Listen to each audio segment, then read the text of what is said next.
What's going on, everybody? Patrick Auger here at the Body Lock with the illustrious Mr. Matthew Wells. And we're talking about weed. Yes, marijuana. Finally, USADA has said that a violation for marijuana will not result in a suspension from the organization. Huge news in terms of the legacy of what marijuana has done to fighters. It's currently, there are fighters right now sitting on suspension because of this. So, Matt, first of all, what's your reaction to this news that USADA has finally said, you know what, you might get a fine, but we're not going to, make it a no contest, and we're not going to count it as a suspension? It's about damn time. It is about damn time. And I'm even kind of mad that they're even going to fine people still. But I will take this as a win, as should every UFC fighter. They don't have to worry about USADA catching them smoking some weed, in lieu of, other painkillers, which they shouldn't be taking. But professional fighting hurts. Training hurts. And I know that there are a lot of fighters that smoke weed to help alleviate the pain. It's just ridiculous that this has been a thing for this long when marijuana is legal in so many states. And yet these guys have to worry about that, potentially costing them money and costing them months, even years in some cases, out of their career. Even though this is just the USADA side of things where, we still have to worry about commissions, and commissions will still be looking for it. But according to Jeff Nowitzki, they're going to be working with commissions still, and they're going to potentially be alleviating their punishments as well. So we'll see how that works out.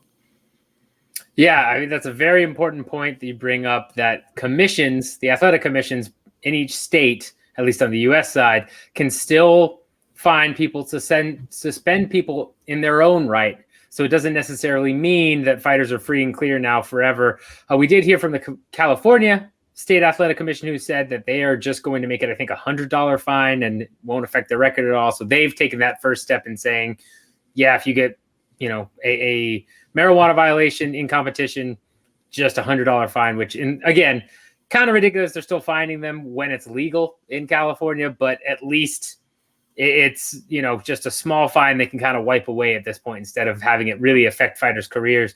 And it's one of those things now where, this, even if states adopt California's move and, decide to go forward and make it not a suspension if you get caught with marijuana and a small fine or what have you, we've still got fighters like Nico Price who are currently sitting on the sidelines. I don't think their suspensions are going to be overturned because of the way the rules were written when this occurred, correct? So from my understanding, from the several fighters we had not too long ago get popped for marijuana, have their fights turned into a no contest, and now they're sitting on a 6-month suspension, they're still on the sidelines.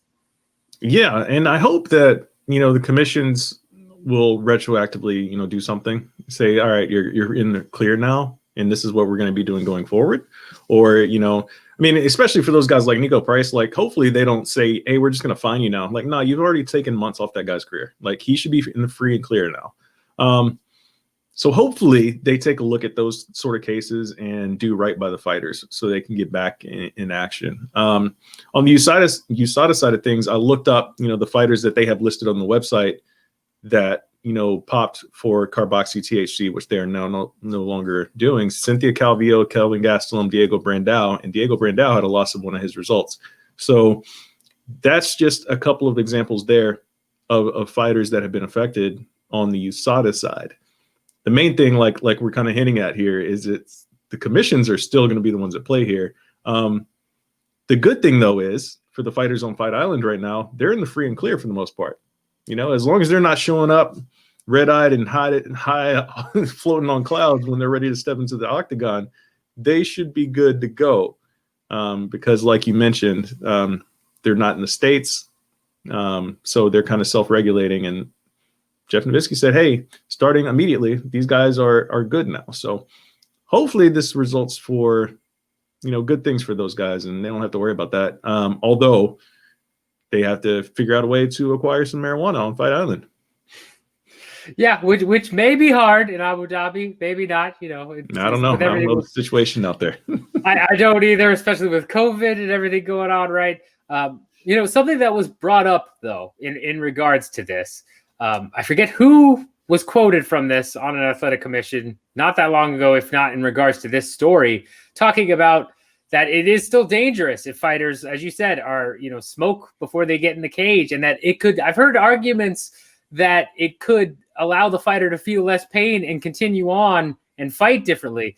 Is that, I don't know. I look at that and I say, again, unless you're just completely out of your mind and it's obvious you're impaired in some form or fashion, in which case the ref and, you know, the referee that inspects you when you're getting into the cage should maybe flag something and say something's up, similar to as if you went to the cage drunk, right?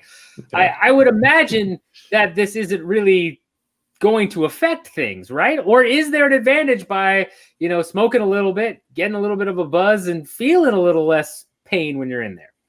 I mean, it depends on how it affects people, right? Because, you know, it affects people in different ways. There are gyms like BJJ gyms and BJJ competitions where they compete high, like they smoke on the mats and then roll. Like I believe like one of the events is called Rolling High. Like, but it's something that they shouldn't be doing. Like you should 100% be sober if you're competing, in my opinion. Because it could be something that, you know, if taking the edge off, if like just like making you more relaxed in there, like that's an advantage, right? Although it may not make you physically stronger or your reaction speed any quicker or slower, but if it makes you more relaxed and comfortable, then yeah, that's kind of an advantage in a way. But, you know, I mean, let's just be smart about it here, guys. Like, just don't show up with your eyes bloodshot red and expect to, you know, get patted down and put some Vaseline on your face. Just do the smart thing. And, you know, like the week out or whatever it is that they're going to be, you know, really still looking at you, just chill out for that week. And then, you know, do the Nate Diaz thing, start light up right at the post-fight press conference, you know, like he did after he fought Conor the second time or first time or whatever that was. But, you know, it's going to be interesting to see how it affects people going forward, though. I was just about to ask, you know, if Nate Diaz comes back, you know, can we expect him, if he wins, can we expect him to just, you know, take out a joint, just light up in the octagon, right? Pulls out a joint like Benson pulls out a toothpick. Exactly. I can see it. Yeah. Especially if Rogan's in the cage with him. I mean, there you go. That's just a done deal. So, guys, make sure you like this video. Make sure you hit the subscribe button if you haven't done that already. Hit the notification button so you can know when our latest videos are dropping. Let us know in the comments how you feel about this. Do you think it's ridiculous? And finally, they've, you know, stopped suspensions over marijuana. Do you think that marijuana really does give some fighters an edge and it should still be banned? Let us know how you feel about all this. And, you know, to wrap this all up, I just got to give a shout out to the one and only Cher, who, you know, tweeted for Nick Diaz's suspension to be let, you know, freed, you know, 5-year suspension from NSAC. Cher tweeted, free Nick Diaz. And I think her dreams finally come true here, Matt. No, so we gotta give it up for Cher on this. You know, she led to this day, this glorious day for the fighters. Do you believe in life after love? I do. I do, Matt.